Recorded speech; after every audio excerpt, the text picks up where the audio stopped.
Why reading is important. For years, my greatest fear revolved around speaking English fluently. I longed to express myself effortlessly, but sentences invariably tangled in my mind. This daily struggle, a silent battle, often left me feeling utterly defeated and isolated.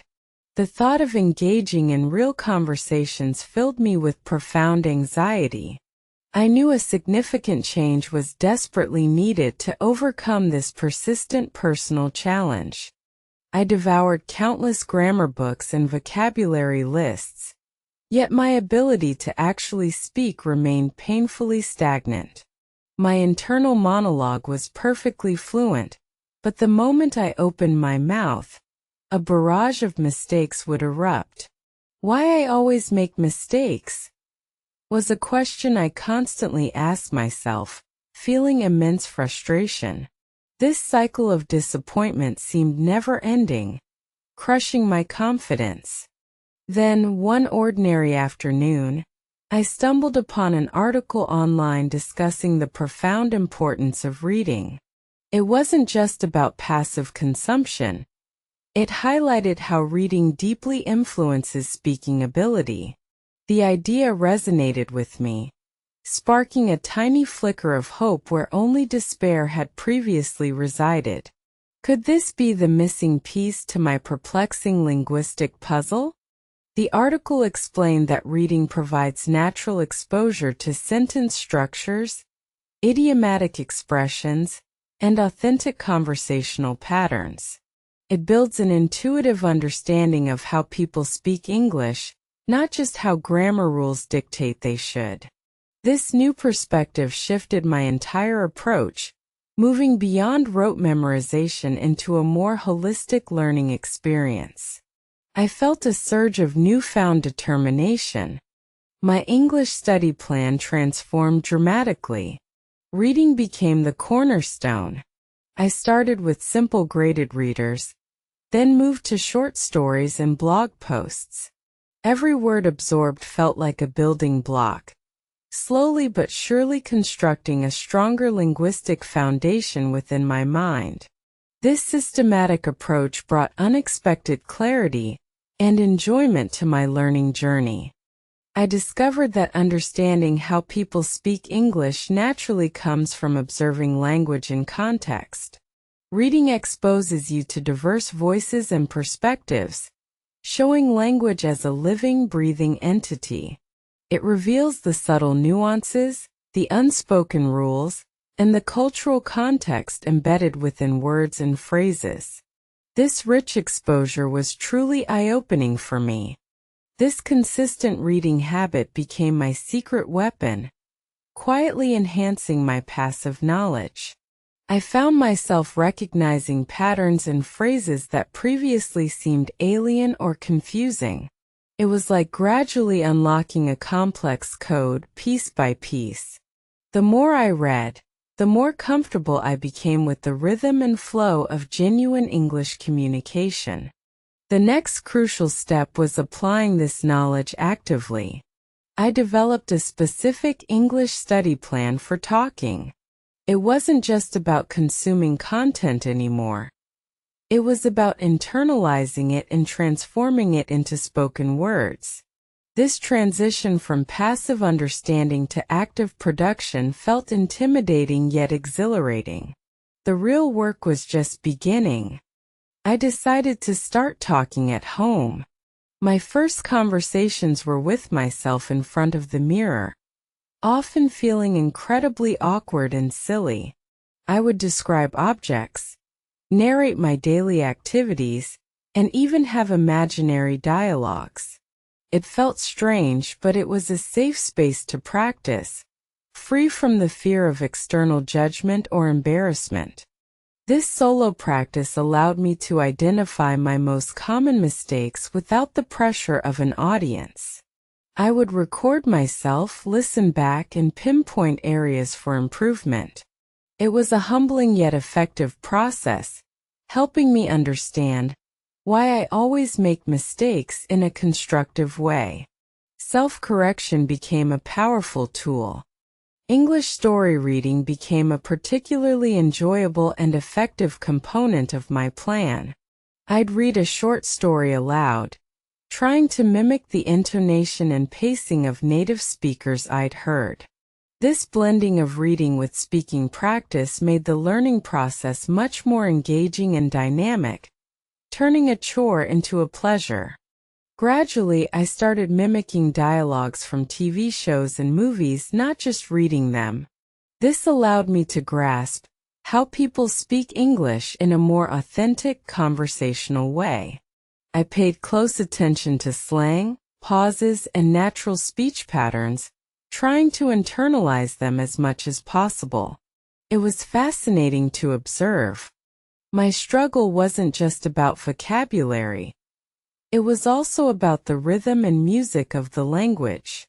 How people speak English involves stress and intonation, which reading aloud helped me understand. I realized that merely knowing words wasn't enough.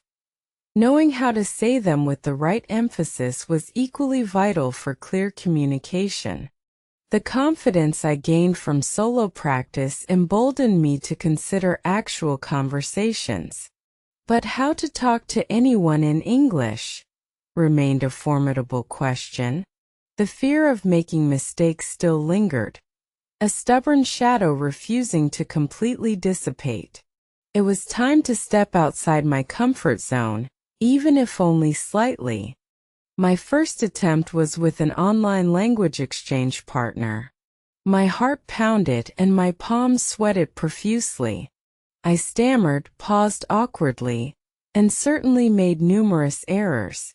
Yet the interaction happened. It wasn't perfect, but it proved that I could indeed engage in a real conversation, however imperfectly it might be. The experience reinforced why I always make mistakes, because I was actively using the language, pushing my boundaries. Each error became a valuable lesson, not a reason to quit. This shift in mindset was pivotal, transforming perceived failures into crucial steps forward on my learning journey. I embraced the imperfection. I started observing how people speak English in public, paying attention to even casual exchanges. I noticed their body language, their quick responses, and their choice of words in different social contexts. This real-world observation provided insights that no textbook could ever replicate, adding layers to my understanding. My daily day's struggle included battling self-doubt. There were days I felt no progress, days I wanted to give up entirely. But the memory of my initial frustration, and the small victories I was now experiencing, kept me pushing forward. Resilience became my greatest asset during these challenging periods. How to speak with people became less about perfection and more about connection. I learned to focus on conveying my message, even if imperfectly, rather than striving for flawless grammar. People generally appreciate the effort, and understanding is usually the primary goal in communication, not linguistic artistry. I discovered the power of simple phrases and active listening. By truly listening to how people speak English, I could often infer meanings and even absorb new vocabulary naturally. This active engagement transformed conversations from intimidating exams into opportunities for genuine human connection and learning. My English study plan for talking evolved to include shadowing native speakers. I'd listen to podcasts or videos, then immediately try to repeat what was said, mimicking their intonation and speed. This intense listening and repetition practice dramatically improved my pronunciation and fluency. It was a demanding but rewarding exercise. The very interesting story isn't just about my English journey. It's about transforming fear into courage. It's about recognizing that every mistake is a stepping stone, not a stumbling block. This personal narrative of growth truly encapsulates the essence of overcoming significant challenges through persistent effort. I started embracing conversations no matter how brief or simple. Even asking for directions or ordering coffee became a mini victory. An opportunity to practice how to talk to anyone in English in low-stakes situations. These small successes accumulated, building a stronger foundation of practical experience. My daily routine now included short bursts of speaking practice. I'd narrate my morning routine, describe my lunch, or even talk to my pet in English. This consistent exposure, even to myself, helped ingrain the language deeper into my subconscious mind, making it feel more natural. I also dedicated time to English story reading specifically for enjoyment. Reading compelling narratives immersed me in the language without the pressure of formal study. It showed me the beauty and expressiveness of English, fueling my motivation to continue improving my speaking skills. Understanding why reading is important goes beyond just vocabulary acquisition. It cultivates an intuitive sense of grammar and flow, which are crucial for natural conversation. My brain started unconsciously picking up patterns, making sentence construction feel less like a puzzle and more like an instinct. The process of how people speak English became clearer through consistent listening and imitation. I learned to differentiate between formal and informal speech, understanding when to use specific phrases or expressions. This nuance is something that can only be grasped through vast exposure to authentic language. My daily struggle became less about despair and more about problem solving. When I made a mistake, I'd analyze it. Was it grammar, pronunciation, word choice? This analytical approach turned errors into opportunities for targeted learning, accelerating my progress significantly. I discovered that how to talk to anyone in English often starts with simply being willing to initiate. Even a simple "Hello, how are you?" can open doors. The key is to overcome the initial hesitation and just start the conversation, allowing it to unfold naturally. Why I always make mistakes transformed into, how can I learn from this mistake? This mental shift was perhaps the most crucial part of my journey. It moved me from self-criticism to constructive improvement, making the learning process sustainable and even enjoyable. My English study plan for talking now included watching interviews and talk shows. This helped me understand conversational dynamics, turn-taking, and how native speakers articulate complex ideas. It provided a window into authentic, unscripted communication. Start Talking at Home evolved from mere self-narration to debating different topics with myself. I'd argue both sides of an issue, forcing myself to articulate complex thoughts in English. This high-level internal practice significantly sharpened my critical thinking skills in the language. I realized that genuine English story reading not only expanded my vocabulary, but also enhanced my cultural understanding. Stories provided context for idioms and cultural references, making the language feel richer and more connected to real-world experiences. It was truly immersive. The journey was a marathon, not a sprint. There were plateaus and periods of slow progress, but I remained committed. My daily struggle was real, but so was my unwavering determination to achieve fluency, even when it felt incredibly distant. How to speak with people became easier as I learned to ask open-ended questions. This encouraged longer responses from others, giving me more listening practice and less pressure to constantly generate complex sentences. It was a strategic shift in my conversational approach. Understanding why reading is important for speaking goes beyond just words. It's about absorbing the rhythm and flow of a language. Reading extensively helped me develop an intuitive feel for how sentences should sound, rather than just how they are grammatically constructed. I found that how people speak English varies widely depending on region and context. This observation, primarily from reading diverse materials and watching different media, taught me flexibility and adaptability in my own speech, preparing me for various real-world interactions. My very interesting story is one of perseverance. It's about proving to myself that consistent effort, even in small increments, leads to remarkable transformation. Each small victory fueled the next, creating a positive feedback loop that sustained my motivation. The advice "start talking at home" truly saved me from paralysis. It created a risk-free environment where I could make all the mistakes imaginable without judgment. This foundational practice built the muscle memory needed for real-world application, making later steps easier.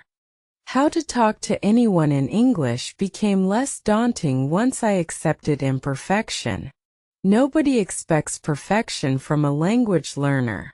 The willingness to try to communicate and to learn from mistakes is far more important than flawless grammar or pronunciation. The initial fear of why I always make mistakes gradually faded as my confidence grew.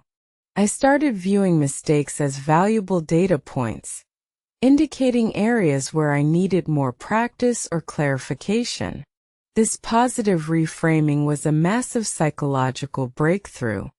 My English study plan for talking incorporated role-playing scenarios with online tutors. This simulated real-life conversations, allowing me to practice specific situations like job interviews or ordering food, providing structured practice for practical communication skills. My daily day's struggle often involved overcoming inertia. Some days motivation was low, and I just wanted to skip practice. But I learned the importance of showing up, even for a few minutes, to maintain momentum and ensure continuous progress in my English journey. I learned that how to speak with people is largely about building rapport. Even simple small talk, practiced through my start talking at home phase, became a bridge to deeper conversations, fostering connections and making the entire experience more enjoyable. The role of English story reading cannot be overstated. It not only broadened my vocabulary, but also enriched my understanding of human emotions and universal themes expressed in English. This emotional connection made the language feel more alive and relatable. Understanding how people speak English naturally involves recognizing filler words and pauses. Reading and listening extensively helped me internalize these natural elements, making my own speech sound less robotic and more authentic during conversations. My transformation was the very interesting story I now share. From a hesitant, self-conscious learner, I became someone who genuinely enjoys conversing in English, embracing the challenges and celebrating every small victory along the way. It's a powerful testament to perseverance. The consistent exposure through reading taught me that why reading is important for speaking is profoundly simple. It builds an intuitive database of correct usage. My brain began to naturally construct sentences that sounded right, even without consciously applying grammar rules. My English study plan for talking became a dynamic, evolving process. I constantly adjusted it based on my progress and new insights. Flexibility was key. Rigid adherence to one method could have led to burnout and a lack of adaptability. Start talking at home proved to be the gateway. It eliminated the performance anxiety that had previously paralyzed me. Once I could articulate thoughts comfortably in private, extending that ability to public settings became a more manageable and achievable goal. How to talk to anyone in English is ultimately about confidence, which comes from consistent practice. Each conversation, whether perfect or flawed, contributed to building that confidence, making the next interaction feel a little less intimidating and more natural. My daily day's struggle transformed into a daily commitment. Some days were easier, some harder, but the routine was established.